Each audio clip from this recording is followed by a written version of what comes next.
Assalamualaikum warahmatullahi wabarakatuh. Saya di sini akan menjelaskan tentang laporan tugas besar mata kuliah simulasi komputer, yaitu pengembangan simulasi dengan objek antrian Puskesmas Kuta Selatan. Anggota kelompok kami yaitu dari FRI 119, saya sendiri Alfian Dika Nusantika, teman saya Syafiq Fatih Basalamah, dan Imade Dwi Dananjaya. Next. Oke, yang pertama adalah deskripsi masalah atau latar belakangnya ya. Jadi kita di sini ngambil topik yaitu Puskesmas. Puskesmas adalah salah satu fasilitas pelayanan kesehatan yang menyelenggarakan upaya kesehatan masyarakat dan upaya kesehatan perorangan tingkat pertama dengan lebih mengutamakan upaya promotif dan preventif. Jadi untuk mencapai derajat kesehatan masyarakat yang setinggi-tingginya di wilayah kerjanya, Pusat Kesehatan Masyarakat atau Puskesmas merupakan salah satu fasilitas kesehatan yang sangat penting dan terjangkau bagi seluruh kalangan masyarakat yang ada khususnya bagi masyarakat golongan ekonomi menengah ke bawah.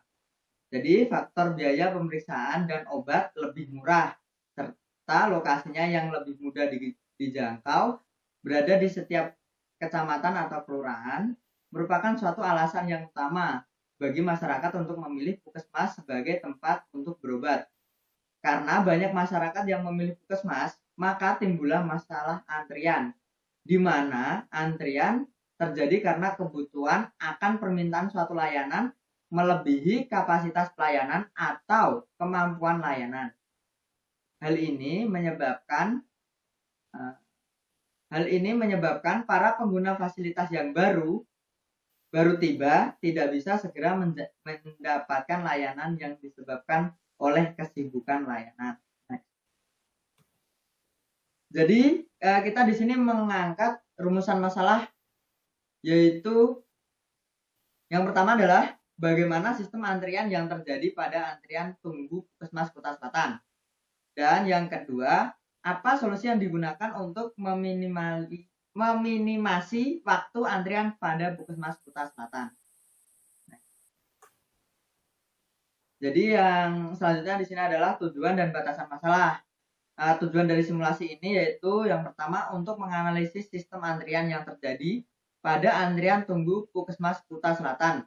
Dan yang kedua, untuk mengetahui solusi yang dapat digunakan untuk meminimasi waktu antrian pada Puskesmas Kuta Selatan.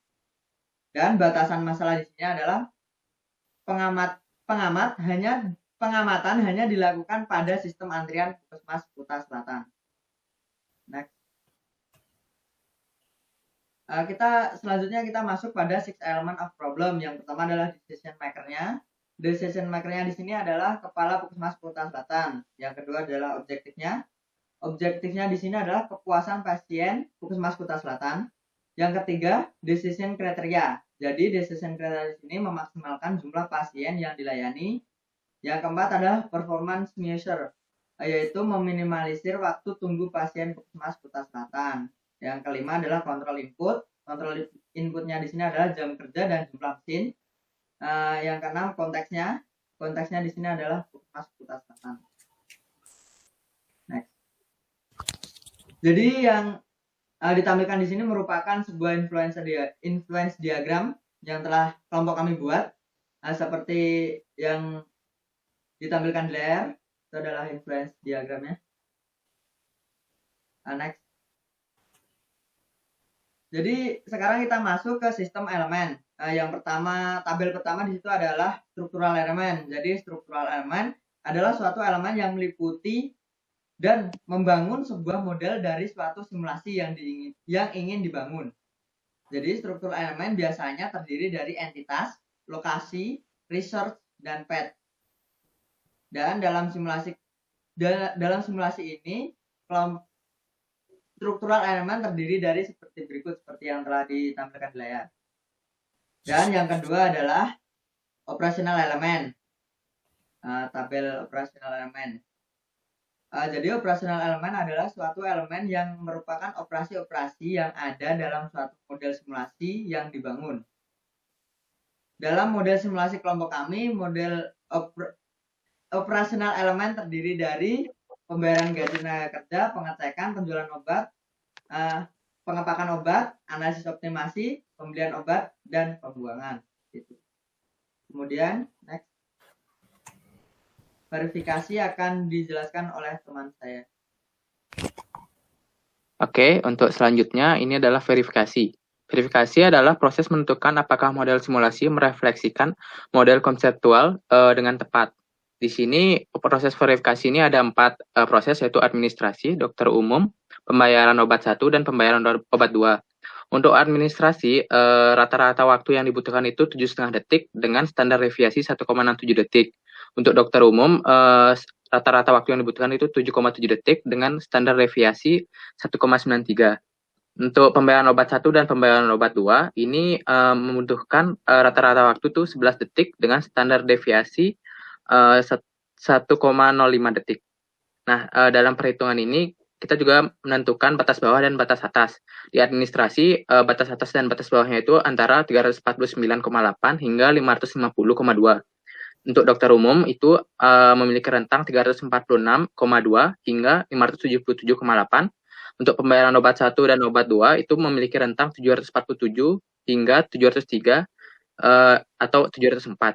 Nah, pada perhitungan ini kita ini mendapatkan nilai perhitungannya di administrasi ini 464, di mana 464 ini berada di atas batas rentang nilai yang ditentukan. Jadi proses ini termasuk verifikasi. Untuk dokter umum didapatkan nilai 476. Ini juga berada di nilai rentang atas bawah dan atas batas bawah. Jadi proses ini terverifikasi. Dan proses pembayaran obat 1 dan obat 2 itu mendapatkan nilai 703 dan 704, di mana proses ini berada di rentang nilai atas bawah dan atas bawah, maka proses ini juga termasuk terverifikasi. Next. Nah, untuk validasi ini adalah proses menentukan apakah model konseptual merefleksikan sistem nyata dengan tepat. Pada validasi ini kita menggunakan 2 tes, yaitu uji normalitas dan uji well test. Di sini kita menggunakan software IBM SPSS. Untuk uji normalitas itu kita menggunakan tes Kolmogorov, di mana kita itu menggunakan simulasi dan real system. Untuk simulasi kita itu mendapatkan nilai signifikan itu di 0,151 dan untuk real system itu di 0,139. Jadi nilai ini nih berada di nilai atas 0,05 yang mengindikasikan bahwa nilai ini terdistribusi secara normal.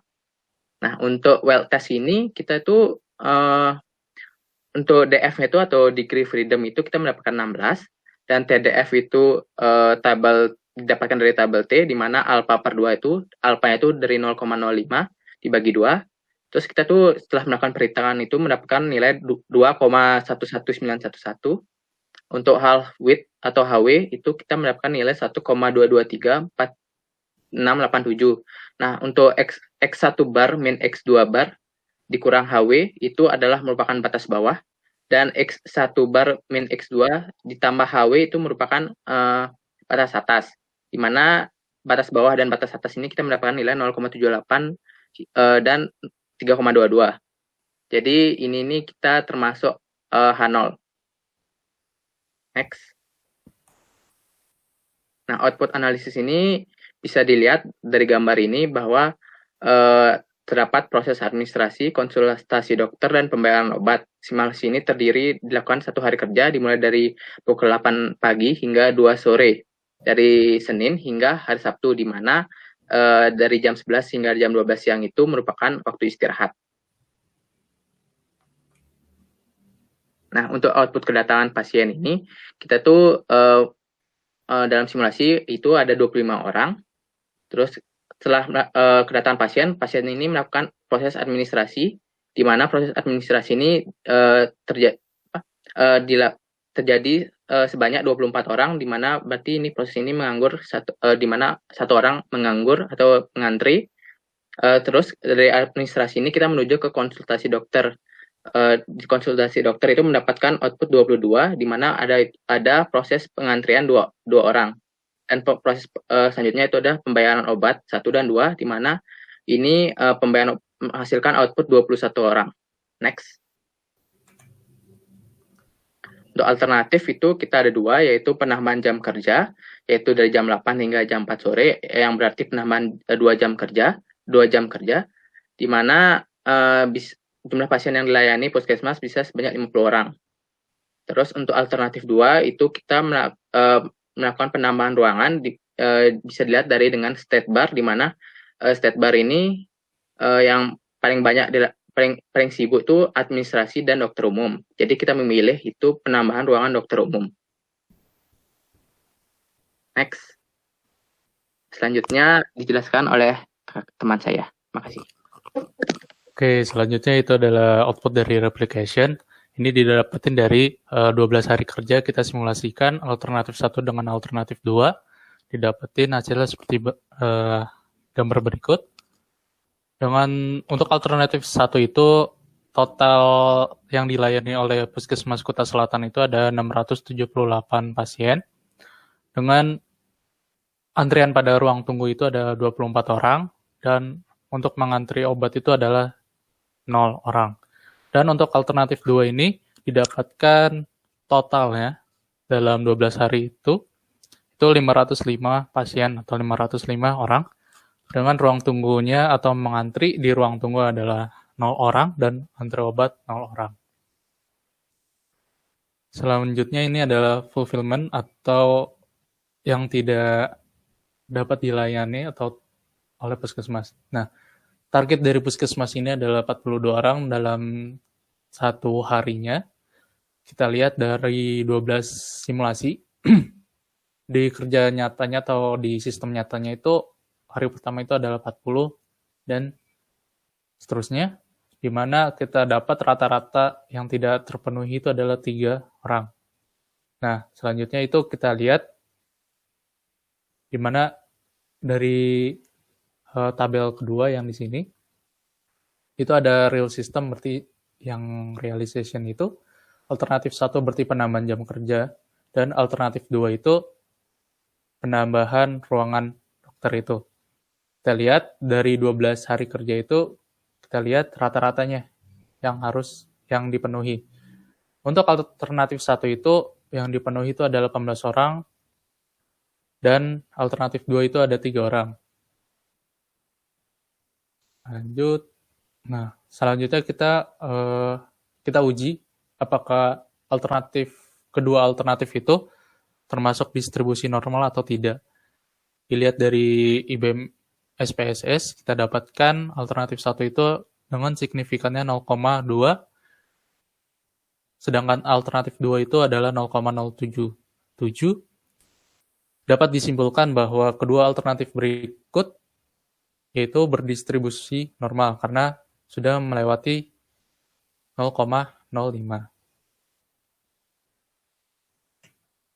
Selanjutnya kita menggunakan perbandingan dengan parity confidence interval dengan hipotesis berikut, di mana H0-nya itu adalah sampel atau alternatif 1 dikurang dengan alternatif 2, itu hasilnya 0.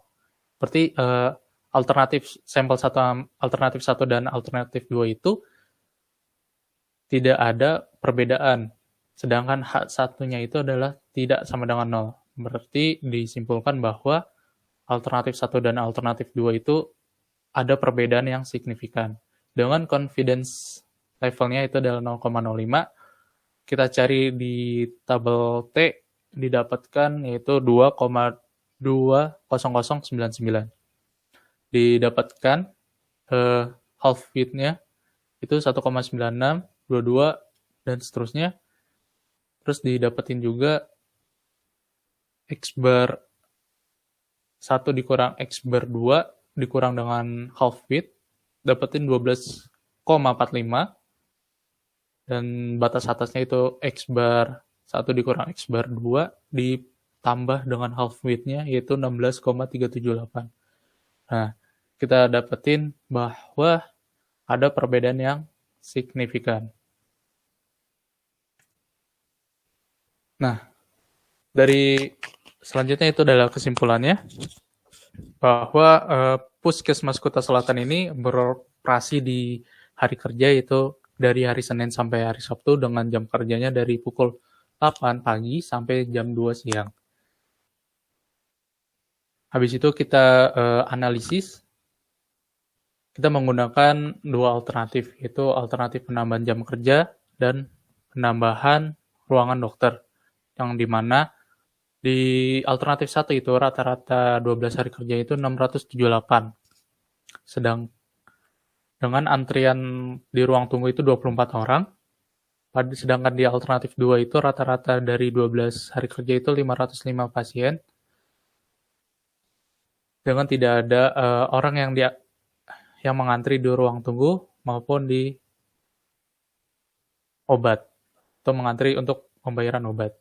Nah, karena kita tujuannya itu adalah meminimasi waktu, kita mengambil yaitu adalah alternatif 2 karena tidak ada yang mengantri di ruang tunggu maupun di ruang obat dengan melihat dari distribusi normal dan well test-nya itu. Terima kasih. Aku kembalikan kepada Alfiandika. Oke, mungkin itu saja yang dapat kelompok kami sampaikan. Kurang lebihnya saya mohon maaf. Akhirul kata, wabillahi taufiq wal hidayah. Wassalamualaikum warahmatullahi wabarakatuh.